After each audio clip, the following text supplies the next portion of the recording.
This is the Night Owls Disc Golf Podcast. I'm Shane. And I'm JP. And we are not recording with a camera. With the camera. That was a bummer. Yeah, it was. So we recorded Friday's episode, or what we thought we recorded Friday's episode. So come to find out, the Canon Rebel T7 will only record at maximum, at the lowest resolution, 29 minutes. Yeah, per file size. Yeah. So it stopped automatically. We didn't realize it. Mm-hmm. And then go to find out, hey, and it didn't even record that. It recorded less than that. Exactly. At the maximum resolution, which was like 1080p. Yeah. High def. But the other problem is there's no red light on the front of the camera, so we couldn't tell when it stopped recording. Right, yeah. And it was only 12 minutes in, so it is what it is. It is what it is. Luckily, I was 1 day away from a return. So I got the return made, so as long as I get it in the mail by the 30th, we're good to go. Yeah. So I will do a little more research and pick out an appropriate camera that will record as much as we need. Yeah. For as long as we want. Oh, that's just crazy. It just seems weird. I was talking to you about this.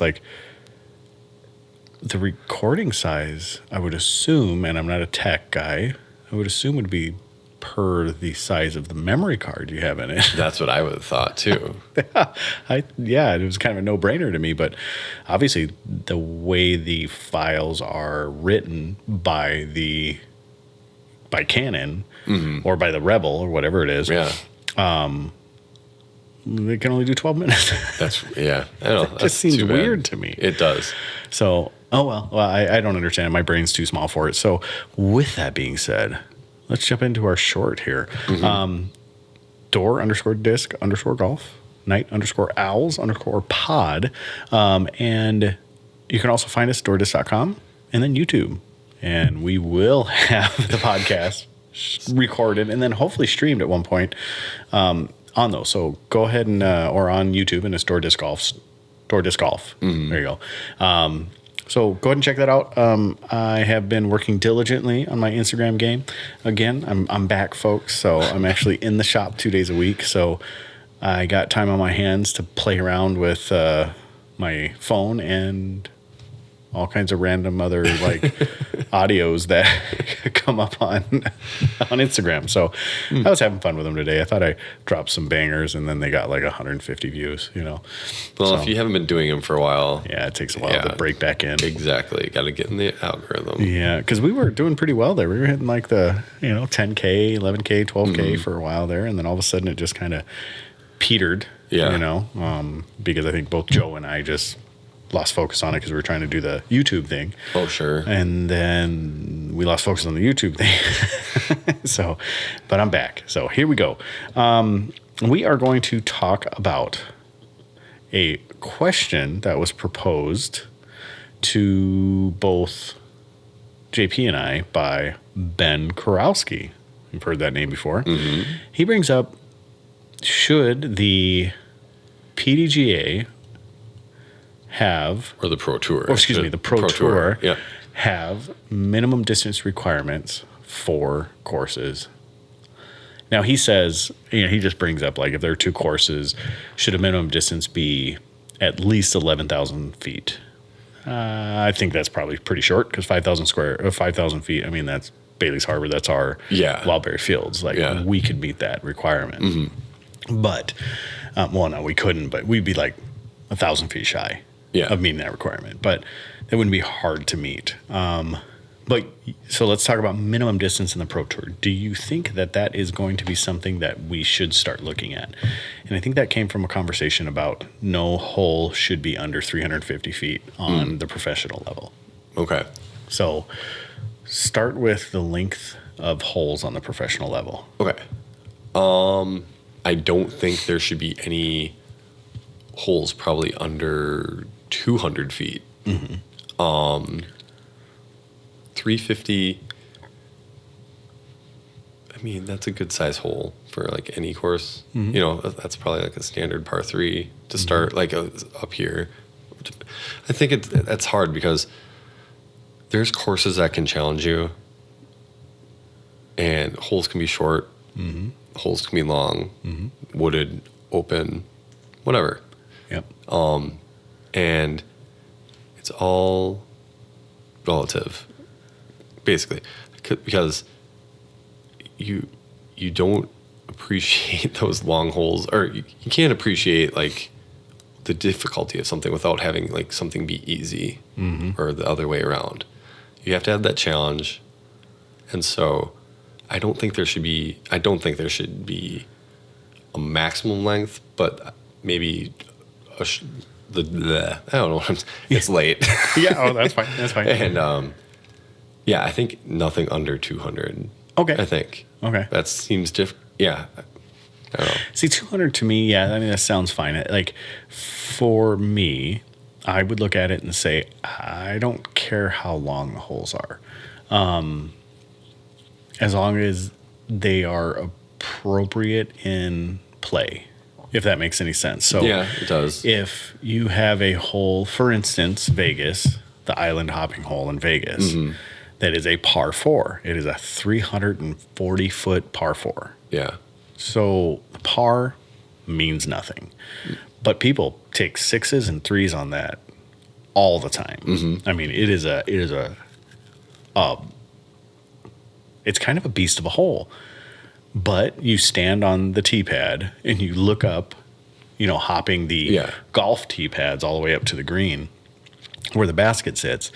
And you're just like, it's just right there. Like, it is a putter throw to the basket. Like, it is straight up, and I've done it in practice. Just take a putter, throw it right at it, and land right before that second green. You club up to like an EMAC, and honestly, you have to have touch to land the green.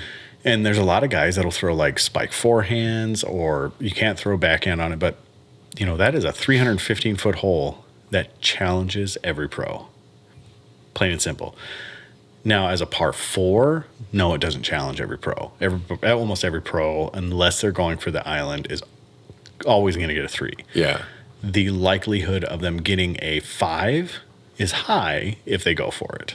Sure. So, but easy to get a 4. Even if you go out of bounds, still pretty easy to get a 4. Yeah, the risk reward is there. Exactly. So, look at 17. 17's what at Emporia Country Club. It is, 340? Something like that. 16, the island hole? 16, yeah. Excuse me.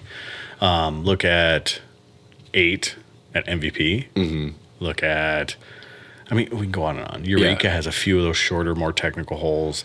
There's a lot of island holes.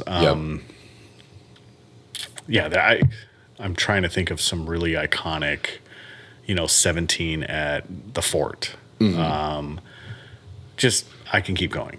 So, points made. I don't think there's a necessity to make whole distances like minimums and maximums. Sure. Now, I don't know if I see any under 200 feet, because those are all like easy putter shots. Those are basically jump putting and things. I saw Gannon Bird jump putt hole. What was it?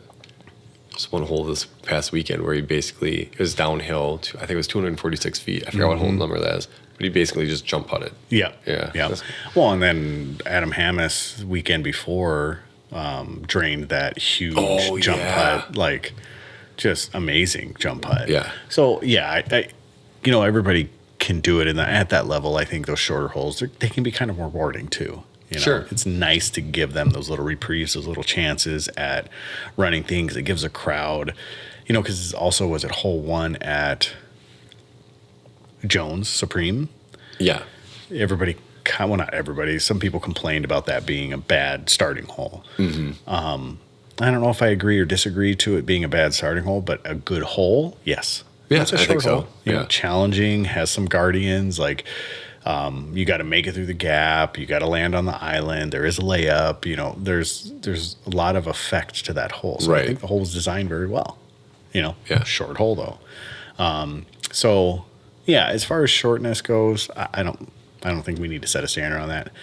Course length, maybe Possibly, because So I'll start with that one. So course length being, and I would say it would be a minimum course length, not a minimum tournament length. Because if there's multiple courses and we set it at 14,000 feet, I mean, we have courses on tour right now that are in that 10 to 12,000 feet. And, those are long holes. I mean, those are long holes. Those are the holes that pros get mad at because all I do is come out here and throw hard. You've heard people say it. I'm just hurting myself. So maybe we shouldn't have a requirement for length, but maybe there should be a minimum requirement. Like I think Ben had mentioned 2 holes. I don't know if he said it was a minimum or a maximum, but it has to be 11,000 feet. I think that's an appropriate, 6 to 5,500 to 6,000 feet per course. Those are fairly short courses for pros, but it gives you an idea that you can't have a bunch of little dinkers. Yeah, which I think that's appropriate because there's no effect to that. But I think though, if you set a minimum, you might miss out on some actually challenging courses, like just tighter technical courses. Like you set this and you're maybe missing out on, some Silver Series Tour stop or something like that where, I don't know. Yeah. And at that point, if you're setting that bar so low, what's the purpose of it? Yeah. I mean, is it the length that makes it Pro Tour standard, or is it the course and the layout and the design? I don't think it's the length that makes it. I think it's a portion of what it is. I think it has to be something that is considered, but I don't think it is the length that makes it a Pro Tour level course. Because Wildberry Fields is 4,900 feet. So not long at all. Right. Technical, yes. An average an average even round is in the high 940s. Okay. There. So now people are going to say ratings don't matter. It's a placeholder, and especially on the amateur level, they mean something. Yeah. Pro level, I think you can argue you don't want to talk about them, but for this, it's a good example of a 940, a high 940 rated round is a pretty good round. It is. I mean, that is a round for amateurs. Like, you're pushing onto the MPO line right there, in that 950 to 960. So you're playing pretty darn well. And at Wildberry, even is in that realm. Sure. That means there's teeth to that course. And people that have played it have played, their averages and all that stuff as far as ratings goes. It justifies the courses or the ratings on that course. So if you play even on that course, that's about a 945 rated, let's say, average it out. Because I've seen it as low as 938, and I think I've seen it as high as 947. Okay. So, I mean, a 3 over this past weekend put up like a 923. And it was raining. It was horrible. It was horrible weather, but it was a 923 rating. Wow. So, with that being said, to say that course doesn't challenge. Now, I would never want an A tier to go there. I would never, any of that. I would never expect that would happen.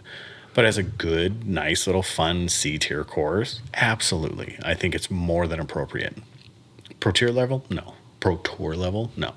Absolutely not. And there's a lot of reasons for that. But I think instead of looking at distance, I think we should look at availability for live streaming, availability for crowd control and crowd, placement and viewing areas. I think we should look for availability of parking. I think we should look for, I think there's a lot of things that come above that list before distance does. Yeah. Like up here, we have the lodging and like things to take care of all that. Like if you go to Wildberry, there's not a lot of parking. So like that's kind of a premium. We'd have to like shuttle people here and there from somewhere. But like the baseball fields. Yeah, we could. Like it's doable. Yeah. Yeah. But it's just short. So, but I mean, not to say that we wouldn't have the capabilities of getting something championship level up. Oh, in Torrey County? No problem. No problem. No problem. Yeah. Yeah, I think the infrastructure itself would handle it, no issues whatsoever. I mean, we have thousands of people that come in for races. We have thousands of people that come in for boating events. We have thousands of people that come in for farmers markets, for Pete's sake. You know, I mean, we'd have no issues like hosting those events. But yeah, you know, so I think when we talk about the Pro Tour setting a standard, like I said, I just think length would be on the lower priority list. Of that. Yeah, right. Because length doesn't necessarily equate to difficulty. Right. So, I mean, you can, like you said, throw your arm off to get to those holes, and they might be par threes, par fours, par fives, whatever. Right. In the length, but it's all about how they're designed. Right. So, well, and think about Vegas. I mean, it's one of my favorite courses. I love playing out there. We talk about it. I have experience out there. But those are all pretty darn long courses. And people light those courses up. So distance doesn't equal difficulty. Yeah. Just plain and simple. Like you said, it doesn't, just because you see a large number on a hole doesn't necessarily mean it's going to be a hard hole. I mean, if there's no trees in the way, there's no difficulty in that regard as far as landing zones or anything. Like, it's just not going to play hard. So why does that automatically mean that it's Pro Tour level just because it meets a certain distance requirement? Yeah. It doesn't. Like at DDO, hole 14, I think it was. It was like downhill slightly. And then it was like, I think it was a par 5. They changed the course. They like moved the tee pad and then they changed the par to the hole. It was an easy, like, there's people getting within eagle distance on it. You know, it's just stuff like that. Yeah.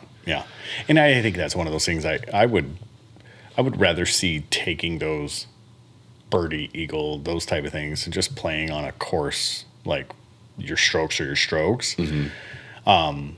I like the idea of like it's an ace, it's an albatross. Like it brings excitement. I think there's value to it. But if there was something that we wanted to change and try to standardize, is getting away from that. Like setting par levels for holes. Like, who cares? In reality, I mean, it's ultimately at the end of the day, how many times have you throw the Frisbee? Yeah. I mean, that's what counts. That's interesting. So like not having a par per hole, but just a course par. Right. Is what I don't even say it would be a core. I don't even know if we need a par, especially at the Pro Tour level. So if we're talking about getting rid of ratings, and we're talking about not needing those type of evaluation standards to rate your round. Yeah. So basically, the best player on the day is the person that shot the best score, right? Right. Or on the tournament is the person that had the best score who won the tournament.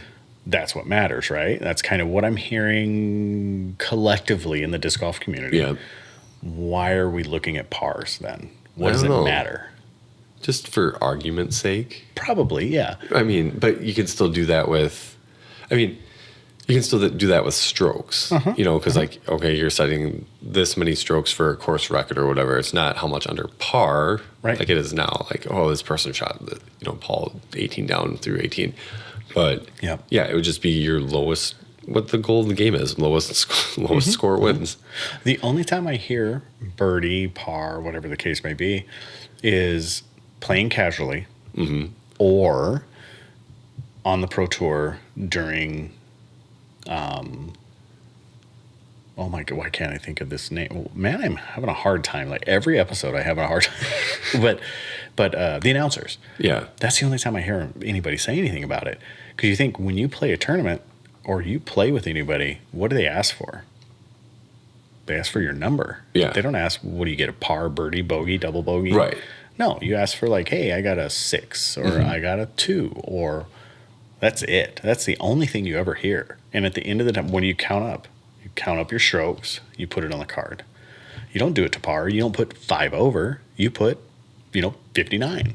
Right? Yeah, and then it's figured out after if you're up or down. And then plus or minus. And the PDGA is the one that does that based on, obviously, what the tournament director puts in for the course. So, I think, yes, it's a valuable thing for spectating because it gives you a comparison on how well you have done compared to the course. Is it needed? No. Do you think there's an argument that it should or shouldn't be kept in the game, or what a par should be, or what standard they should be gone off of? Yeah, I think we can have those arguments, but in reality, probably just don't need to. No. Just go by strokes. Yeah. So that's my opinion, humble opinion. I would put that above length. Yeah. So, wonder how many people I piss off. Oh. I don't know. I think people like to know that they're under par because it makes them feel good. Exactly. Yeah. Like, oh, I did this well at this course. And it's Yeah. like, okay, I don't think you need that because you still want to shoot your better score. Like, that's just how it always goes. Like, oh yeah, like it's nice to know that you're that far, but it's always about how many strokes you can shave off. Right. It's never about, Right. And if you're playing you against the course, I mean, I think like, hey, last time I shot a 55, this time I shot a 53, you know, and next time I shot a 57. Like, you kind of know where you lie. Yeah. I don't know. Yeah. We have so many parallels to golf, but do we need them? Yeah. I think there's some we need, and I think there's some that are beneficial, but the continual focus on pars, it's such a contentious topic all the time. Like, this should be a par, 5.5 or a 7 or whatever it is. Germ does that one at Northwoods Black. Like, this is the only par 7 on, or whatever it is, or par 6, whichever one that he said it was, on the course. Or, this should be this is a soft par 4. Like, is it? Just because people are averaging 3.3 or something like that. Is that a soft par 4? Or is it just that people are getting threes on it a lot? Yeah, does the par matter? I think I'm just talking in circles in that regard. I don't think it really does. Yeah, it's just good stats to spit out while you're getting fed information while you're watching disc golf. Exactly, yeah. And I think that is probably the biggest thing that would ever keep me from really pushing that direction, is the fact that statisticians, gambling, major networks, like, it's a lingo and a rhetoric that is used unanimously. Like, it's easy to follow. You don't have to, like I'm trying to think of scores sometimes. Like, in rugby, when I hear a score, I'm like, is that impressive?